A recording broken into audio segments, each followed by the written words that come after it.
The year is quickly coming to a close, which means there are 9 things that you need to do before the start of the new year. First and foremost, you've got to review your investment goals. Take some time to sit down and reflect on your financial goals. Are you saving for something? Retirement, a down payment on a house, or maybe you just had a baby and you're saving for their future education. Or do you have a mountain of debt that you're climbing out of? If you haven't already, write down your goals for the year ahead. And it's not just investing that you need to consider. The tradition around here is that every year on New Year's, we set goals in the following categories to keep us on track throughout the year. So as we inch closer to the new year, create some SMART goals for yourself and create a plan for the year ahead. Number 2 on our list is tax planning. Definitely not my favorite thing, nor is it my area of expertise. So if you have someone you trust in your corner, get some assistance and work to evaluate the tax implications of your investments. Some things to consider. What are the tax rates for capital gains and dividends? Are you investing in tax-advantaged accounts like 401ks, IRAs, and HSAs? Are you holding investments for at least a year to qualify for lower capital gains tax rates? These are all things to consider. Are you maximizing your retirement contributions? Here are the annual contribution limits for 401ks, IRAs, and simple IRAs for 2023 and 2024. Review each of your retirement accounts and check in. How much have you contributed this year? Contribute the maximal allowable amount before the end of the year to take full advantage of the tax benefits and employer matches. Remember, the deadline for 2023 Roth IRA contributions is April 15th of 2024. Number 4 is the need for you to assess your individual investments. Thankfully, we all just got another year older, so it's time to consider if you're at a point where you need to start thinking more about the income your investments are generating. Or are you still piling up on growth stocks?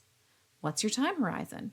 How much more time do you have to invest before you'll start drawing on your investments? Or are you ready to turn off the drip and start collecting the cash to live off of?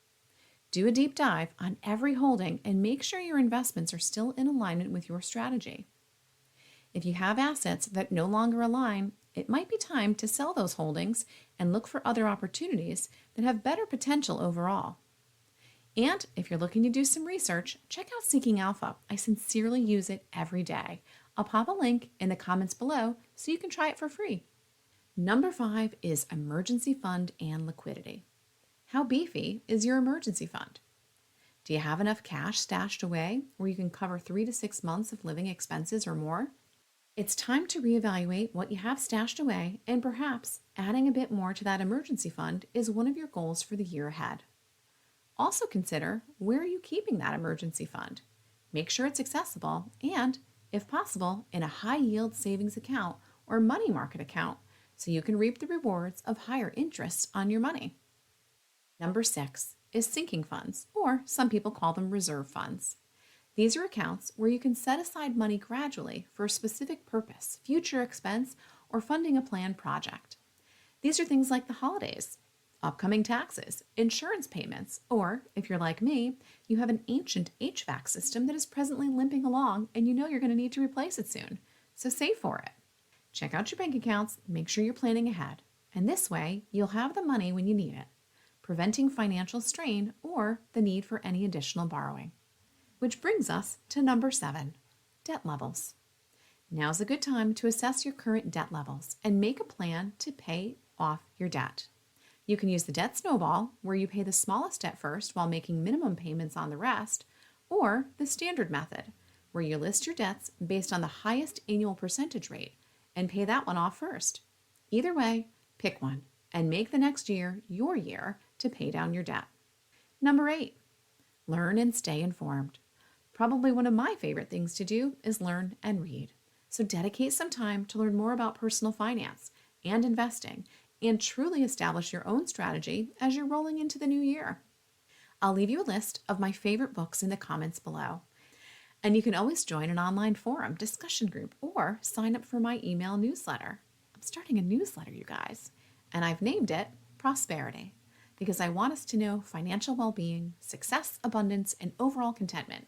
And since my mom is currently the only subscriber, maybe subscribe, join. She can use the company in the comments section.